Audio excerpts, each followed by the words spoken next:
How about staying in the Big Ten, number 11 USC? They've got a big game against number 7 Penn State next week, but first they got to take care of business against Minnesota. Well, at least try. Gophers QB Max Hosmer under a minute. Sneaks it in. PJ Fleck's like, yeah, it's a touchdown, right? They would review it, and they decide it's good. It's good. Yep. That's why he's jumping up and down like a kid on Christmas Day. He should. Big win. Now, USC going for the answer. Miller Moss back to pass. Great pick. Picked off by Devin Williams. And Minnesota takes down number 11 USC. You see how much it means to PJ Fleck. Oh, my goodness. Max Browser, excuse me.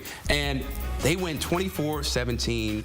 How about Taylor, man? 144 rushing yards on 25 attempts. And Minnesota, they came close to beating Michigan the other week, and now they beat the Trojans. So with this loss to USC, or for USC, Richard, I'm a little concerned about the Trojans and their outlook going forward because it only gets tougher, man. Yeah, well, look, already 2 losses on the ledger right now, and I think the most concerning thing, we were sitting in the break room watching this game, we were like, well, you know, at least they get Minnesota when it's not too cold out, right? At least they're, you know, in Minnesota when it's not frigid freezing, but they still got Big Ten in this game. Darius Taylor goes for 144. They got run over, and I think the narrative about USC coming into this game was that they had got significantly better on the defensive front. They were a much better tackling outfit, and that D'Anton Lynn had this defense really, really cooking and a much improved unit from last season. But Darius Taylor and Minnesota were able to come in this game and do what they want to do, which is run the ball. Minnesota is not going to throw the lights out, but they are going to try to run over you and control the clock, control the game. And they were able to do that for USC. That does not bode well as we go down the balance of the Big Ten schedule for the Trojans. When you look at the stats, right, USC was 7-11 on third down. Minnesota was 2 of 8. USC had more total yards. Woody Marks ran for 134 yards and a touchdown.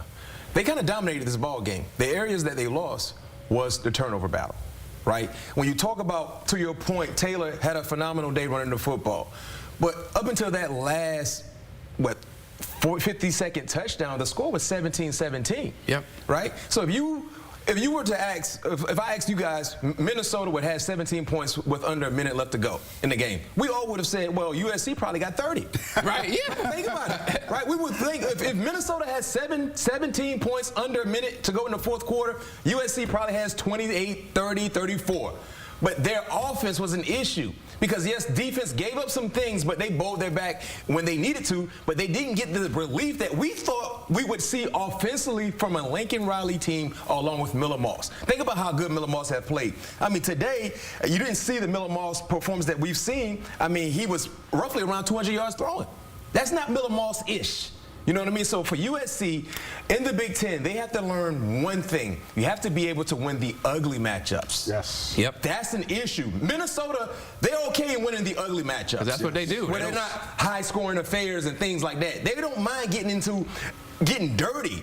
USC, they have to learn how to win the ugly matchups. And today was an ugly matchup. They didn't their first experience being in the midst of this, clearly they weren't prepared for it because even you go back to the Big House a few weeks ago, that was more of a high-scoring back-and-forth affair. It wasn't as ugly as we saw tonight, and this was a big loss because clearly I thought USC was in a prime position to be able to keep momentum going in their favor, playing against a very, very unknown Minnesota team when it comes to being successful. Right, they're just very inconsistent, to say the least. Now, time now for the Doers Playbook presented by Home Depot.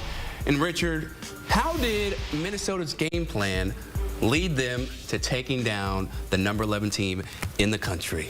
You know, we talked about this with Michigan before the night game slate here on HQ, where we said, at the end of the day, if I want to run the ball, and you know that I want to run the ball, if I'm good enough to run the ball, I'm going to run the doggone ball. It don't matter.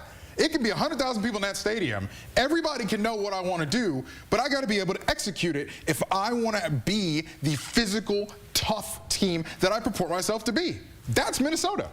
Minnesota was able to do that to a T tonight. Darius Taylor, you know, he misses the opener, and they don't play well on offense at all against North Carolina at home, and you're like, man, it's going to be a long year for Minnesota. How are they going to score points? All that sort of stuff. But in this game, you know, I leave it so disappointed in USC.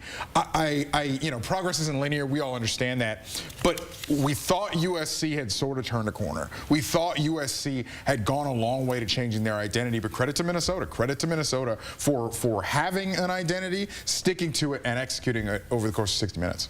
Absolutely. A lot of chaos here in college.